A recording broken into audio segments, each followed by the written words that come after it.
అమ్మాయికి మైలపోలు తీసిన తర్వాత ఇక్కడ పెళ్లి కూతురుని అయితే చేస్తున్నాము. సో నేనైతే కొంచెం మేకప్ అలా లైట్గా అయితే వేశాను. వెనకాలైతే మా అక్క వాళ్ళు అయితే పూల జడ అయితే వేస్తున్నారు.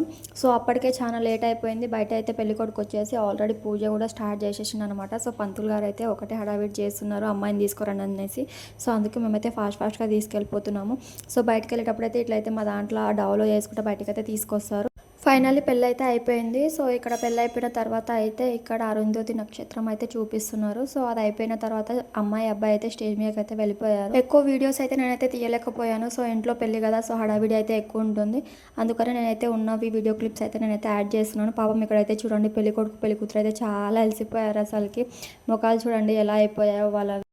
తినే మా మరదలు, మాదైతే 10 years ఫ్రెండ్షిప్. మా బంజారాస్లో ఏ ఈవెంట్ అయినా సరే చుక్క ముక్క చిందైతే ఉండాల్సిందే. ఇక్కడ మా వాళ్ళు చూడండి ఎట్లా ఎంజాయ్ చేస్తున్నారు. మా ఇంట్లో అయితే అందరు డాన్సర్సే అన్నమాట. ఊళ్ళో ఏ హడావిడి ఉన్నా సరే మా ఫ్యామిలీ అయితే ఉండాల్సిందే. మా వీడియోస్ అయితే నాకు డైలీ పోస్ట్ పెట్టడానికి అయితే నాకు కుదరడం లేదు. కొన్ని సిచ్యువేషన్స్ వల్ల నేనైతే వీడియోస్ అయితే పెట్టడం లేదు. సో ఇప్పటి నుంచి అయితే డైలీ అయితే మీకు అయితే వ్లాగ్స్ అయితే వస్తాయి. సో మీరైతే అందరు వెళ్ళి శోభారాథోడ్ యూట్యూబ్ ఛానల్ అయితే సబ్స్క్రైబ్ చేసుకొని నేనైతే సపోర్ట్ చేయండి గాయస్.